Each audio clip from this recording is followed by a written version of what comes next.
नमस्कार, आप सबका स्वागत है ट्रांसपोर्ट इमेज में। मैं हूं विदिशा। आइए नजर डालते हैं अब तक के अहम खबरों पर।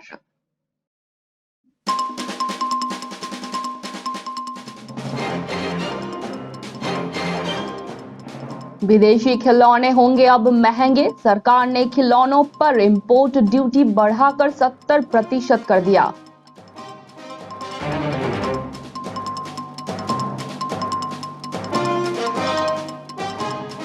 मंदिर में फूलों से नहीं, स्टैंप पेपर पर अर्जी लगाते हैं श्रद्धालु। देवता करते हैं इंसाफ।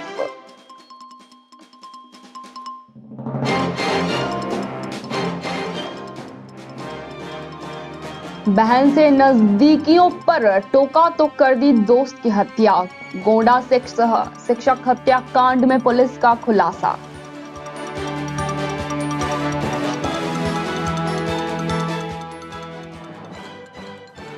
यूपी में शहरवासियों को बड़ी सौगात, अब ऐप से होगी बसों की बुकिंग।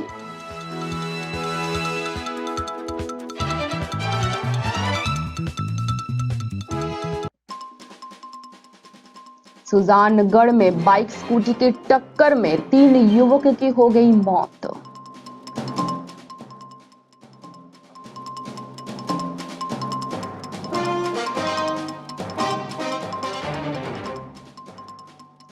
हिमाचल के प्रसिद्ध लोक गायक इंद्रजीत बने पिता। घर में नन्हे मेहमान की किलकारियां गूंजी।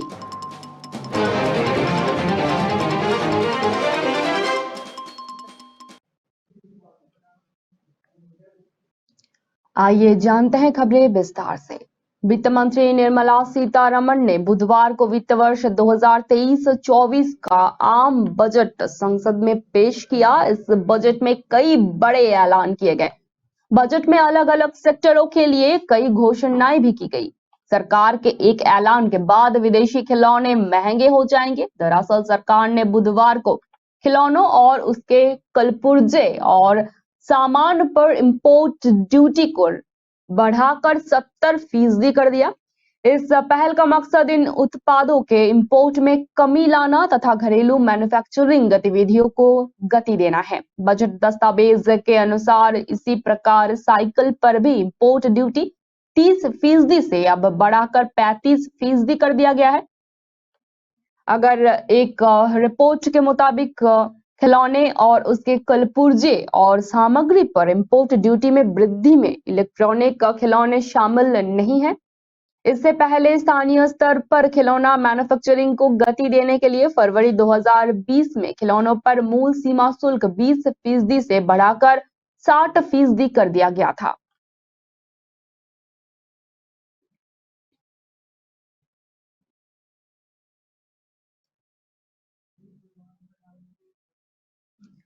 उत्तराखंड के हल्द्वानी के हीरानगर में गोलजू देवता का प्रसिद्ध मंदिर है। न्याय के देवता कहे जाने वाले गोलजू महाराज को लेकर मान्यता है। यह है कि जब कहीं से इंसाफ नहीं मिले तो यहाँ सुनवाई होती है। इस मान्यता के चलते भक्त मंदिर आकर अर्जी लगाते हैं। मान्यता है कि इस मंदिर में जो अर्जी लगाता है उसकी मुराद पूरी होती है। देवता उसकी जरूर सुनते हैं। हल्द्वानी में 25 साल से भी ज्यादा पुराने इस मंदिर में भक्त बाकायदा अदालतों की तर्ज पर अर्जी लगाते हैं और हर मंगलवार को यहाँ सुंदराकांड का पाठ होता है।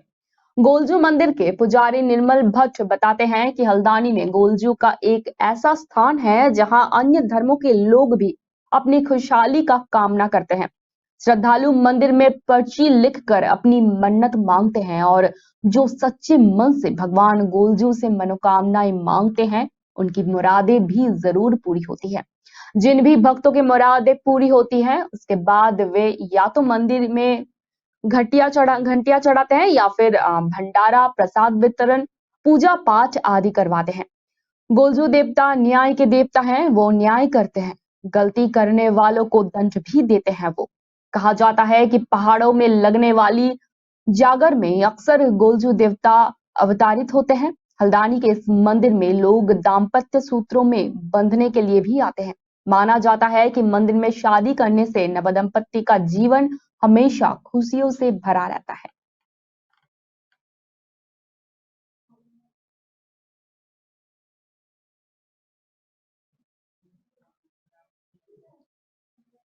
यूपी के गोंडा जिले में 28 जनवरी की शाम शहर कोतवाली क्षेत्र में हुई शिक्षक की हत्या का पुलिस ने खुलासा कर दिया। कोतवाली क्षेत्र के फिरोज फोरबिसगंज मोहल्ले में कृष्ण कुमार अपनी शिक्षिका बहन स्वाति यादव के साथ किराए के मकान में रह रहे थे। कृष्ण कुमार इंटर कॉलेज में शिक्षक थे तो बहन प्राथमिक विद्यालय में टीचर है। पुलिस के मुताबिक कृष्ण कुमार यादव की उसके साथियों ने ही गला घोंट कर हत्या कर दी थी और उसके बाद दीवार फांद कर फरार हो गए थे। दरअसल अंबेडकर नगर जिले के रहने वाले शिक्षक कृष्ण कुमार यादव अपनी शिक्षिका बहन स्वाति यादव के साथ किराए के मकान में रहता थे। स्वाति के साथ स्कूल की दूसरी शिक्षिका का पति संदीप यादव उसके घर लगातार आता जाता रहता था। उसी बीच संदीप यादव की स्वाति के साथ नजदीकियां बढ़ गई और घर आने पर बातचीत भी होती थी। इसी बीच इन लोगों के बीच पैसे का लेन देन हो गया और बराबर घर आना जाना होता था।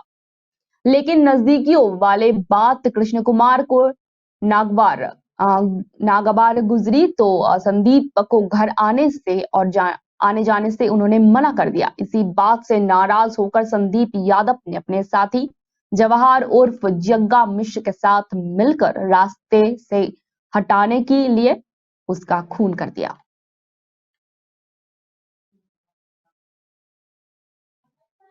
कानपुर में परिवहन के रूप में ई बस का लोग बड़ी संख्या में इस्तेमाल कर रहे हैं, लेकिन सबसे बड़ी समस्या उन्हें बस की समय सारणी को लेकर है। लेकिन अब ये समस्या दूर होने वाली है। उनकी बस कहाँ है और कब उन तक पहुंचेगी, अब ये जल्द ही जान पाएंगे। इसकी जानकारी उन्हें अब ऐप के माध्यम से ही मिल पाएगी। इतना ही नहीं, ऐप पर वो बसों के बारे में तो जानकारी पाएंगे ही, इसके साथ ही वो अपने टिकट भी उस ऐप के जरिए बुक कर सकेंगे। कानपुर महानगर के विभिन्न रूटों पर चलने वाली सभी ई बसों के पल पल की जानकारी अब यात्री अपने फोन पर ही पा सकेंगे। ई बस के ऐप से अब ये मुमकिन हो पाएगा, जो बसों के पल पल की लोकेशन लोगों तक पहुंचाएगा। फरवरी में यह ऐप आम जनता के लिए लॉन्च कर दिया जाएगा। इसका ट्रायल शुरू हो चुका है और बताया जा रहा है कि कानपुर में अमूमन 20,000 यात्री बस से सफर करते हैं, जिन्हें अपनी बसों को लेकर जानकारी नहीं मिल पाती है। लेकिन अब इस ऐप के माध्यम से उन्हें अपने बच्चों के बारे में भी और अपने बसों के बारे में भी पल पल की डिटेल रहेगी और वो इसके जरिए ऑनलाइन टिकट भी बुक कर सकेंगे।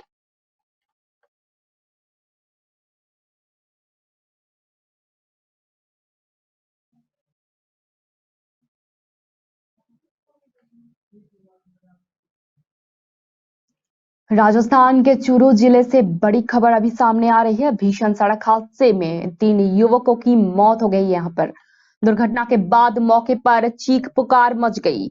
बाइक और स्कूटी में सीधी टक्कर के बाद मोटरसाइकिल में आग लग गई। इस दुर्घटना में 2 बाइक सवार और स्कूटी से जा रहे शख्स की मौत हो गई। एक अन्य के गंभीर रूप से घायल होने की सूचना मिल पा रही है। मौके पर पहुंची पुलिस मामले की छानबीन में जुट गई है। इस बात का पता लगाने की कोशिश की जा रही है कि भीषण सड़क दुर्घटना किन परिस्थितियों में हुई। जानकारी के अनुसार सुजानगढ़ के निकटवर्ती गांव लोडसर के पास देर रात सड़क हादसा हुआ। स्कूटी और बाइक के बीच भीषण टक्कर हो गई, जिसमें 3 युवकों की दर्दनाक मौत हो गई। बताया जा रहा है कि स्कूटी सवार बक्सरा पूर्वी गांव का और जा रहा था। इसी दौरान बाइक और स्कूटी में भीषण टक्कर हो गई। हादसे में विजय गोदारा निवासी बक्सरा की मौके पर ही मौत हो गई। बाइक सवार हर्ष और हेमराज जाट को 108 एम्बुलेंस के जरिए राज्य के अस्पताल ले जाया गया, जहां पर चिकित्सकों ने उन्हें मृत घोषित कर दिया। बाइक सवार आदित्य जहांगीर को मामूली चोटें आई हैं, जिनका बगड़ी अस्पताल में उपचार चल रहा है।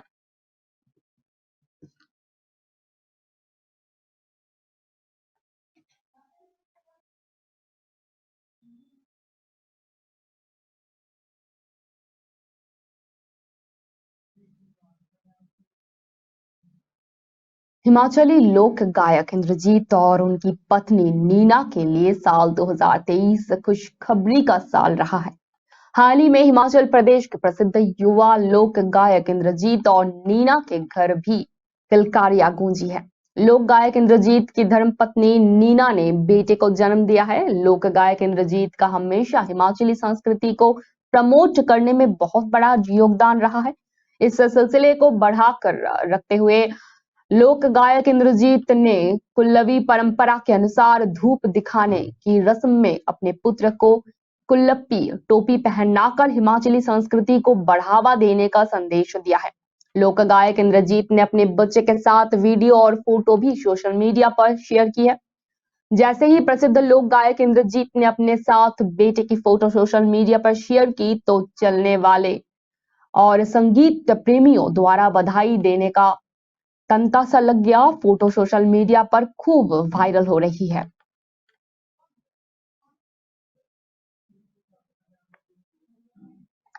दिल्ली के कथित आबकारी नीति घोटाला मामले में राउज कोर्ट ने सभी आरोपियों को समन जारी कर दिया है। आबकारी नीति मामले में ईडी द्वारा दाखिल सप्लीमेंट्री चार्जशीट पर कोर्ट ने संज्ञान लिया है।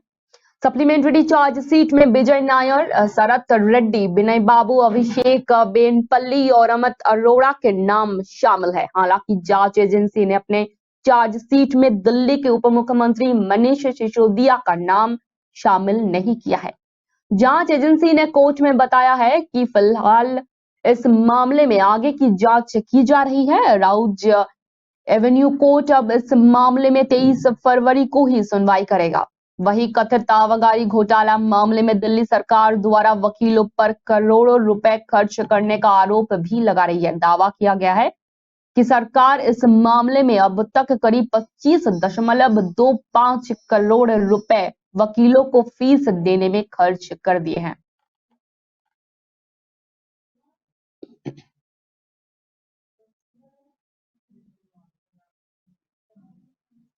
विश्वविख्यात मरु महोत्सव का आयोजन गुरुवार से ही जिला प्रशासन एवं पर्यटन विभाग के संयुक्त तत्वावधान में जैसलमेर में आयोजित होगा। ये ऐतिहासिक, आधुनिक और काल्पनिक थीम पर आधारित रहेगा। गुरुवार को इस महोत्सव की औपचारिक शुरुआत पोखरन से ही होगी। वहीं डेजर्ट फेस्टिवल का आधिकारिक शुभारंभ 3 फरवरी को जैसलमेर में होगा। इस नवाचार में मरु महोत्सव में आने वाले देशी विदेशी सैलानियों को सोशल मीडिया के साथ ही विभिन्न प्लेटफॉर्मों के माध्यम से मरु महोत्सव के कार्यक्रमों की समय पर जानकारी मिलने से महोत्सव को देखने के लिए अधिक से अधिक सैलानी आने की उम्मीद जताई जा रही है। कोरोना काल के बाद आयोजित किए जा रहे इस फेस्टिवल में सेलिब्रिटी नाइट मुख्य आकर्षण का केंद्र रहेगा। जैसलमेर डेजर्ट फेस्टिवल में सलीम सुलेमान का लाइव कॉन्सर्ट, अंकित तिवारी, कन्नड़ गायक Raghu Dixit, Indian Idol fame Salman Ali और सन्मुखा प्रिया लाइव परफॉर्मेंस देंगे। जैसलमेर के समृद्ध इतिहास के आधार पर इस बार फेस्टिवल की थीम भी ऐतिहासिक, आधुनिक और काल्पनिक रखी गई है।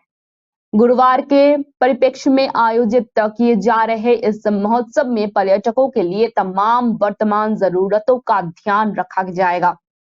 काल्पनिक थीम इसलिए रखी गई है ताकि इस फेस्टिवल में आने वाला हर व्यक्ति कल्पना लोक में खो जाए और अपने यादों में महोत्सव को संजो कर रखे। एडवेंचर टूरिज्म को बढ़ावा देने के लिए महोत्सव में कैमल, जीप सफारी आदि के साथ डाइन विथ जैसलमेर को प्रमोट करते हुए पर्यटकों को राजस्थानी एवं जैसलमेरी जायके का स्वाद भी दिया जाएगा।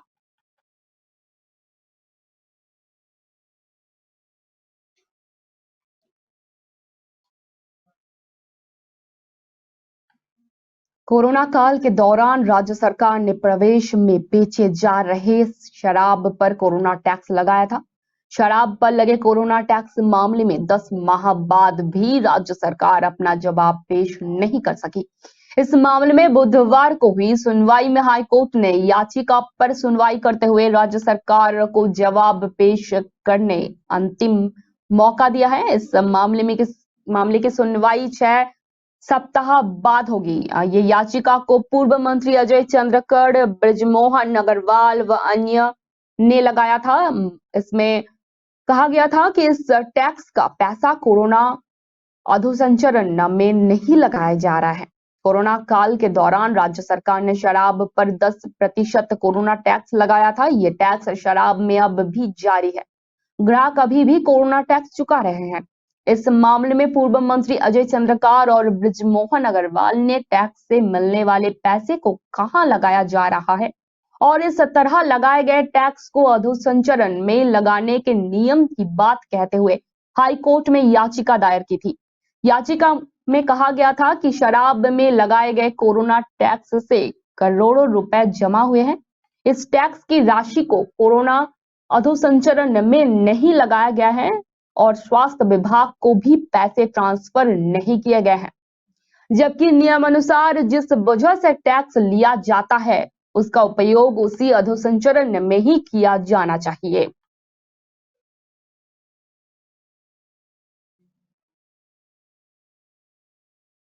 बाराबंकी में उस वक्त हड़कंप मच गया जब अचानक एक संदिग्ध गैस फैली और लोग बेहोश होकर गिरने लगे। इस संदिग्ध गैस का असर पास में ही स्थित एक स्कूल में भी हुआ और वहां भी बच्चों की हालत बिगड़ने लगी। जानकारी के मुताबिक कॉलोनी में कबाड़ियों ने अपने गोदाम के पास दवाइयों को जलाया था, जिसमें तमाम घरों और स्कूलों में संदिग्ध गैस फैल गए। इस हादसे में स्कूल के करीब 1 दर्जन बच्चे और आसपास स्थित कई घरों के लोग बीमार हो गए, जिन्हें इलाज के लिए जिला अस्पताल में भर्ती करवाया गया है। यहाँ से 4 बच्चों की हालत गंभीर होने के चलते उन्हें लखनऊ ट्रामा सेंटर रेफर कर दिया गया है। पूरा मामला बाराबंकी जिले के नगर कोतवाली क्षेत्र में स्थित कमरियाबाग मोहल्ले का ही है। यहाँ कबाड़ का काम करने वाले लोगों ने दवाइयां जला दी। दवाइयों के जलते ही आसपास कई जहरीली गैस फैलने लगी और लोग बेहोश होने लगे। इस गैस का असर वहां स्थित किंग जॉर्ज इंटर कॉलेज में भी हुआ और वहां भी 1 दर्जन से ज्यादा बच्चे बेहोश हो गए, जिन्हें बाराबंकी जिला अस्पताल में भर्ती करवाया गया।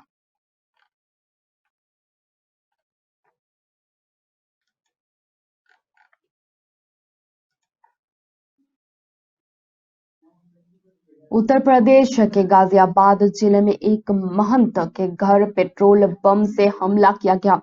हालांकि इसमें कोई जानहानि नहीं हुई, लेकिन मामला गंभीर है। इस हमले की शिकायत करने पर पुलिस के पास पहुंचे महंत का आरोप है कि हिंदू धर्म और नुपुर शर्मा का समर्थन करने के लिए उसके और उसके परिवार की जान आफत में आ गई है। पीड़ित महंत पशुपति मार्तंड उर्फ पंकज त्यागी ने पुलिस में तहरीर दी कि उनके घर अज्ञात व्यक्ति ने पेट्रोल बम फेंकने की साजिश की। पुलिस ने त्यागी को सुरक्षा देते हुए घर पर पहरा लगाया है। ये मामला गाजियाबाद के साहिबाबाद थाना क्षेत्र का है। यहाँ रहने वाले त्यागी ने बताया उनके घर 30 जनवरी को बम से हमला हुआ था। पीड़ित महंत के मुताबिक पड़ोस में रहने वाला उनका भतीजा उनके घर पर जब पूजा करने के लिए आ रहा था तो देखा कि घर के बाहर पीले रंग के एक पॉलीथीन में एक बोतल पड़ी हुई है और घर के मेन गेट के बराबर वाली दीवार पर कुछ ज्वलनशील पदार्थ भी है, जिसके तत्काल सूचना पुलिस को दी गई।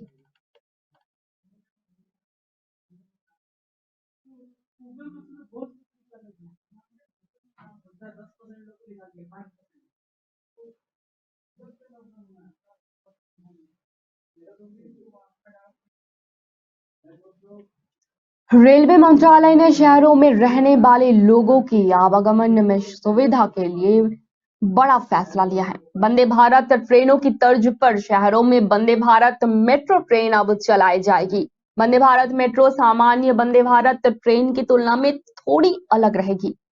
वंदे भारत मेट्रो उन बड़े शहरों में चलाई जाएगी जहां पर लोगों का एक स्थान से दूसरे स्थान आवागमन अधिक संख्या में होती है। रेल मंत्री अश्विनी वैष्णव ने बताया कि वंदे भारत ट्रेन पूरी तरह से सफल है और लोगों को भी खूब पसंद आ रही है। यही वजह है कि अब तक सभी वंदे भारत ट्रेनों से 40 लाख से अधिक यात्री सफर कर चुके हैं। प्रॉपर उन्होंने होना चाहिए बताया अपनी बिकॉज वंदे भारत इसका पूरा जो विदेशों भी काम है की बिल्ड से तुलना लेके में भी डिजाइनिंग का बेहतर है। एंटायरली इसी को डोमेस्टिकली ध्यान में किया जा रखते रहा हुए है। शहरों में वंदे भारत मेट्रो चलाई जाएगी। अब इसके डिजाइन और टेस्टिंग का काम शुरू कर दिया गया है।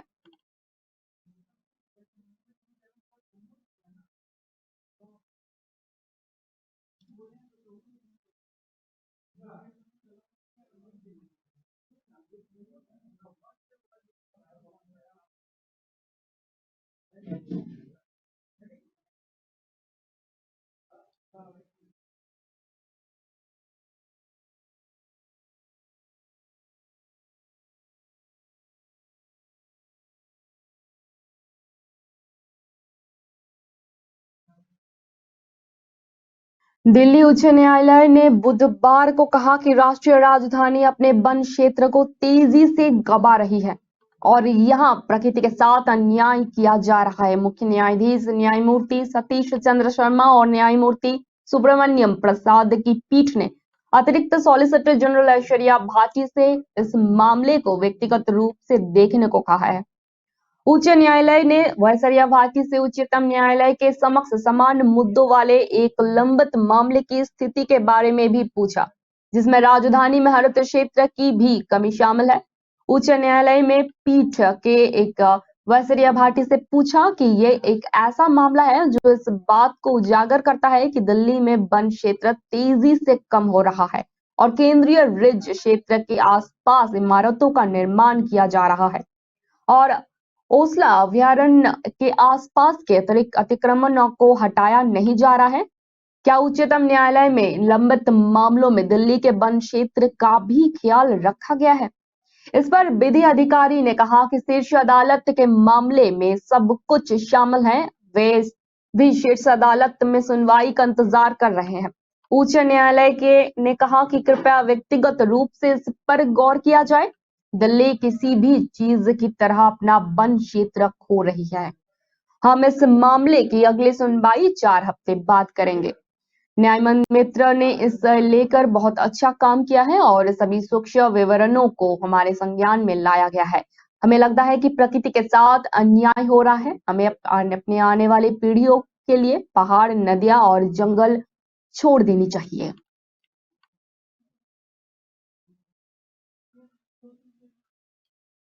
अब तक इतना ही। धन्यवाद।